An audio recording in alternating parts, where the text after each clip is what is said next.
Olá, amadinhos, boa noite. Seu domingo ainda não acabou. Estamos agora no segundo dia do nosso desafio, mas é a segunda parte também, porque nós vamos para o capítulo número 3, né? E assim, amanhã, que será o dia 4, nós estaremos certinho no capítulo 4 também, e assim subsequente, para terminarmos o nosso mês de dezembro, né, aceitando esse desafio de estudarmos mais da Palavra de Deus, o livro de Provérbios, e adquirirmos assim conhecimento e sabedoria segundo o direcionamento que as Sagradas Escrituras, que a Bíblia, ela traz para as nossas vidas, ok? Então, mais uma vez explicando aqui, para aqueles que forem chegando depois, eu vou ler todo o capítulo e vou ponderando e pontuando alguns versículos, tá ok? E assim depois você também faça a sua leitura, medite. E se você desejar, vou ficar muito feliz de ver que você também está participando desse desafio, compartilhar nos seus stories, compartilhar com seus amigos e ser assim edificado e abençoar outras pessoas também, tá bom? Mas quando eu digo compartilhar nos seus stories, são os versículos que você mesmo achou mais interessante e assim você vai compartilhar com outras pessoas aquilo que você aprendeu do seu próprio estudo, tá bom? Deus abençoe e vamos agora para a nossa leitura. Provérbios, capítulo 3, a partir do versículo 1, diz assim: Filho meu, não se esqueça dos meus ensinos, e que o seu coração guarde os meus mandamentos, porque eles aumentarão os seus dias e lhe acrescentarão anos de vida e paz. Não deixe que a bondade e a fidelidade abandonem você. Amarre-as ao pescoço, escreva-as na tábua do seu coração, e você encontrará favor e boa compreensão diante de Deus e das outras pessoas. Confie no Senhor de todo o seu coração e não se apoie no seu próprio entendimento. Reconheça o Senhor em todos os seus caminhos e ele endireitará as suas veredas. Não seja sábio aos seus próprios olhos. Tema o Senhor e afasta-se do mal. Isso será como um remédio para o seu corpo e refrigério para os seus ossos. Versículo 9. Honre o Senhor com os seus bens e com as primícias de toda a sua renda, e os seus celeiros ficarão completamente cheios, e os seus lagares transbordarão de vinho. Meu filho, não rejeite a disciplina do Senhor, nem se aborreça com a sua repreensão, porque o Senhor repreende a quem ama, assim como um pai repreende o filho a quem quer bem. Feliz é quem acha a sabedoria, feliz é aquele que alcança o entendimento, porque o lucro que a sabedoria dá é melhor do que o lucro da prata, e a sua renda é melhor do que o ouro mais fino. A sabedoria é mais preciosa do que as joias, e tudo o que você possa desejar não se compara com ela. Em sua mão direita ela oferece vida longa, e na sua mão esquerda ela tem riqueza e honra. Os seus caminhos são caminhos agradáveis, e todas as suas veredas são paz. Ela é árvore de vida para os que a alcançam, e felizes são todos os que a retêm. O Senhor, com sabedoria, lançou os fundamentos da terra, com inteligência estabeleceu os céus. Pelo seu conhecimento os abismos se romperam, as nuvens destilam o orvalho. Meu filho, que estas coisas não se afastem dos seus olhos. Guarde a verdadeira sabedoria e o discernimento, porque serão vida para a sua alma e enfeite para o seu pescoço. Então você andará seguro no seu caminho e o seu pé não tropeçará. Quando se deitar, você não terá medo. Sim, você se deitará e o seu sono será tranquilo. Não temerá o pavor repentino, nem a desgraça dos ímpios quando vier, porque o Senhor será a sua segurança e ele não deixará que os seus pés sejam presos. Não deixe de fazer o bem aos que dele precisam, estando em sua mão o poder de fazê-lo. Não diga ao seu próximo, vá e volte mais tarde, amanhã terei algo para te dar, se você tem isso em suas mãos agora. Não planeje nenhum mal contra o seu próximo, pois ele mora ao seu lado e confia em você. Não entre em litígio com alguém se ele não tiver feito nenhum mal a você. Não tenha inveja do homem violento, nem siga nenhum dos seus caminhos, porque o Senhor detesta o perverso, mas os retos trata com intimidade.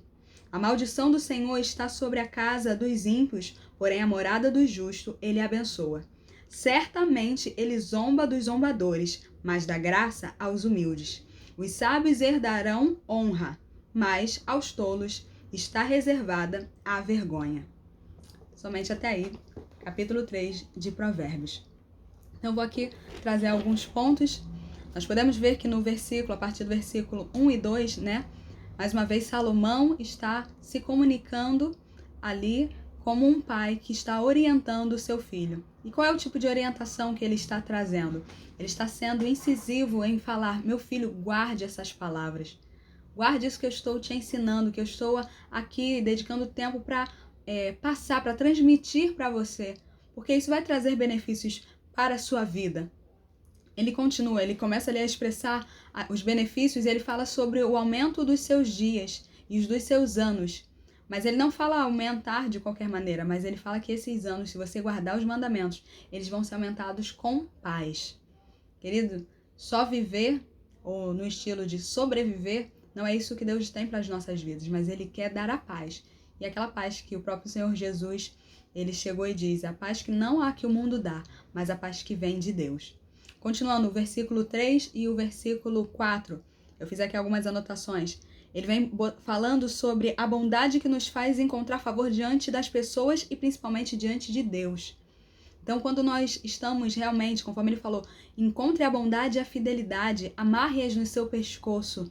Ele está sendo enfático em chegar e dizer que quando você encontrar, você tem que agarrar ela, porque isso vai ser benefício para você diante dos homens e principalmente diante de Deus. A palavra de Deus diz que o Senhor é bom. Ninguém ensinou Deus a ser bom, Ele é. E o Deus que é bom, Ele deseja que os seus filhos manifestem também bondade.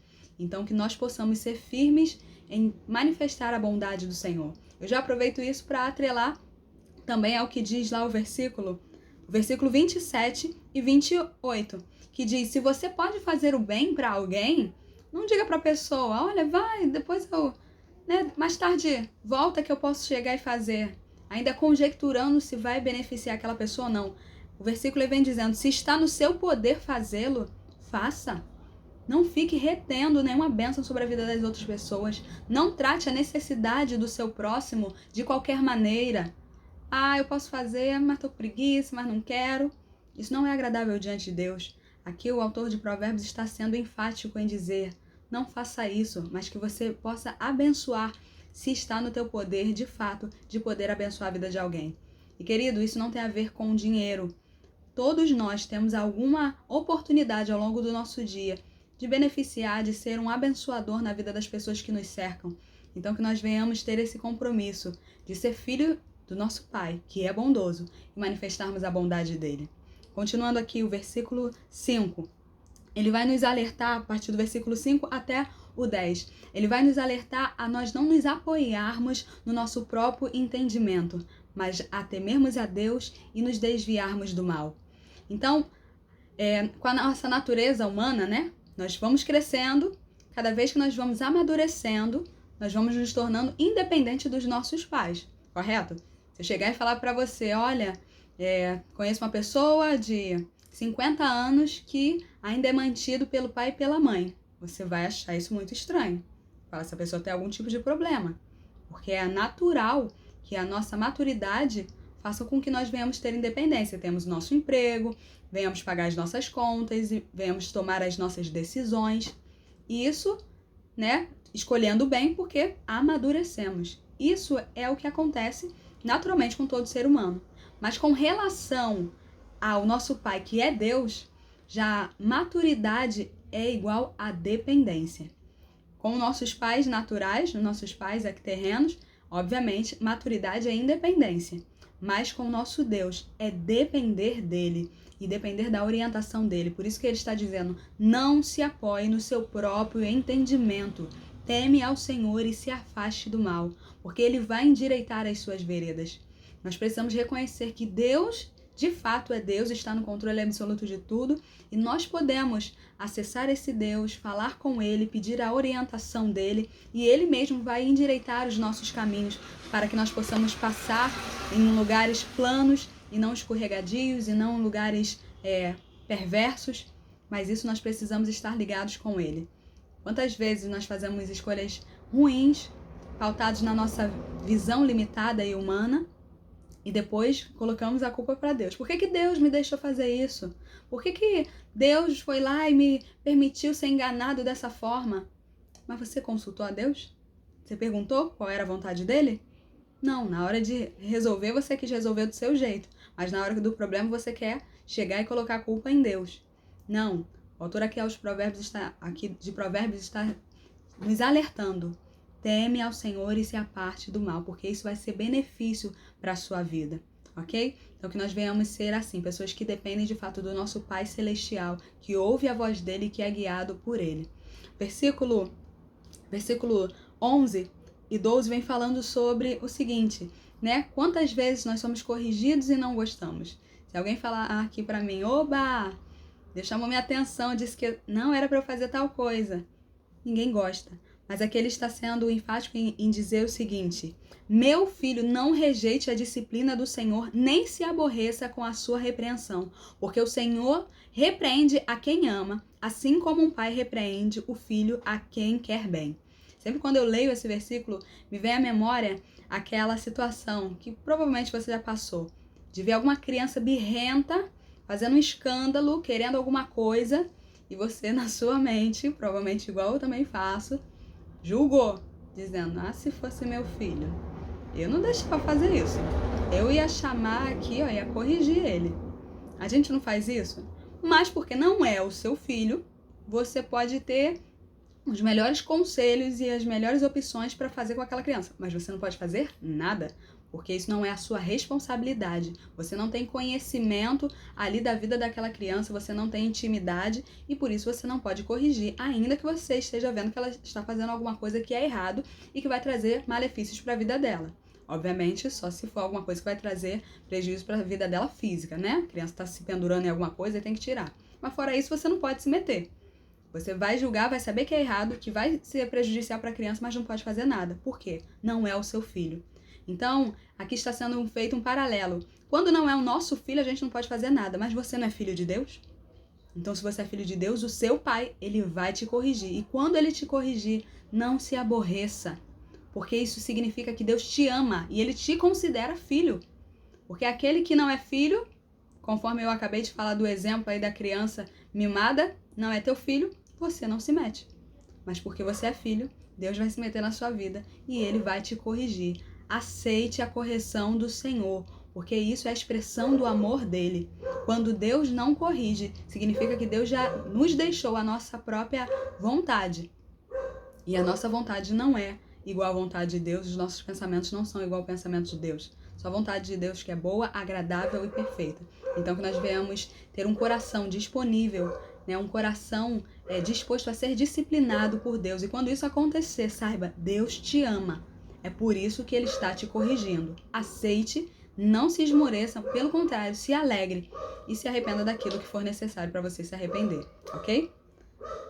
Vamos lá, versículo agora do 13 ao 18. Vem falando ali sobre a beleza da sabedoria, como a sabedoria ela é maravilhosa, ela é mais preciosa do que a prata, na sua mão direita há algo maravilhoso, na sua mão esquerda também existem ali riquezas. Então começa ali a expressar a grandeza e a beleza que a sabedoria tem. E então ele vai falando aqui no versículo versículo 19, o Senhor com sabedoria lançou os fundamentos. Depois de chegar e falar toda a beleza da sabedoria, vem falando que o nosso Deus é o Deus que tem a sabedoria. Por isso que ele formou todas as coisas que no mundo existem. E aí ele conclui no versículo 21, meu filho, que estas coisas não se afaste dos seus olhos. Guarde a verdadeira sabedoria e o discernimento. Por que verdadeira sabedoria? Porque existe uma sabedoria que é falsa. Porque existe uma sabedoria que tem a aparência de ser, de fato, trazer benefícios, de ter toda essa grandiosidade, de ser melhor do que a prata, mas no final das contas ela é uma sabedoria falsa. Então que nós venhamos, e aí por isso que ele continua a dizer, e que tenha também o discernimento. Discernimento não é você saber o que é o bom do mal, porque isso daí muitas vezes a gente faz com clareza, com tranquilidade. Mas é saber realmente detectar aquilo que parece ser bom, mas não é. Então, se nós guardarmos, conforme está dizendo, guardar essas coisas, não afastar dos nossos olhos, nós vamos ter a verdadeira sabedoria e o discernimento. E então continua aqui versículo 20 até o versículo 26, falando todos os benefícios que isso vai trazer para a sua vida. Porque serão vida para a sua alma e enfeite para o seu pescoço. Então você andará seguro no seu caminho. Então Deus vai nos guardar, porque é isso que ele vai dizendo aqui nos versículos posteriores, versículo 26, porque o Senhor será a sua segurança. Deus tem compromisso quem tem compromisso com ele. Se você der ouvidos à palavra de Deus, as palavras que vêm do Senhor, ele vai te guardar. Ele vai te dar o discernimento e a verdadeira sabedoria. E é tão maravilhoso quando ele vem dizendo, né? Então você poderá dormir em paz. Você vai poder deitar e não ficar perturbado. Será que vai sobrevir algum mal contra mim? Por quê? Porque você está andando no caminho que agrada ao Senhor. Então você tem confiança que esse Deus, ele vai chegar e vai guardar você. Versículo 27 e 28, conforme eu falei, vem falando sobre nós fazermos o bem quando estiver acessível para que nós venhamos manifestar a bondade. Versículo 29 até o 36, ele vem falando aqui, né, 29. Não planeje nenhum mal contra o seu próximo, pois ele mora ao seu lado e confia em você. Então vem falando para que nós não venhamos ser pessoas que ficam maquinando o mal contra a vida das outras pessoas. Ah, Suzana, mas eu não faço isso não. Cuidado com seu coração. A Bíblia fala que o nosso coração é enganoso, desesperadamente enganoso. Não maquine o mal contra a vida do outro. Porque aí ele continua dizendo, porque o Senhor detesta o perverso. Mas olha só o que ele diz no final, na parte B do versículo 32. Mas aos retos trata com intimidade. Que nós venhamos buscar, né? Não ter intimidade da boca para fora. Mas a nossa intimidade não é pelo que eu digo que conheço de Deus, mas por aquilo que eu obedeço da parte de Deus. Então que nós venhamos ter um coração que está disposto à bondade e que se guarda para não manifestar a maldade. Que realmente tem zelo para não ser perverso com ninguém. Então, aqui Deus não está falando para nós sermos bobos, mas a pessoa não fez nada para você. Ah, mas eu não gostei da roupa dela, não gostei do cabelo, eu não gostei da forma com que falou. Ah, eu não gostei disso. Para com isso. Porque Deus, o próprio Deus, ele detesta os perversos. E se ele enxergar em nós perversidade contra a vida dos outros, ele que é justo vai se levantar. Eu creio que não é do nosso interesse nós sermos... está numa oposição com Deus, amém? E ele termina dizendo, os sábios herdarão honra, mas aos tolos está reservada a vergonha. Então, o livro de Provérbios faz o tempo todo esse paralelo entre os benefícios de você seguir a Deus e os malefícios de você se comportar como uma pessoa tola, o que irá acontecer. No mundo existe o ditado, né? O bonzinho só se lasca. Mas não acredite nisso e não se alimente dessa verdade, porque diante da palavra de Deus, o que nós enxergamos é que Deus ele reserva sim intimidade, bênçãos, segurança para aqueles que andam na presença dele, para aqueles que manifestam a bondade.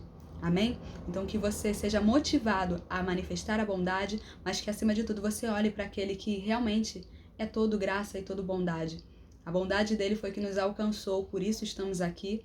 E por causa dessa bondade, nós também somos habilitados para manifestar todo o benefício às pessoas que estão à nossa volta.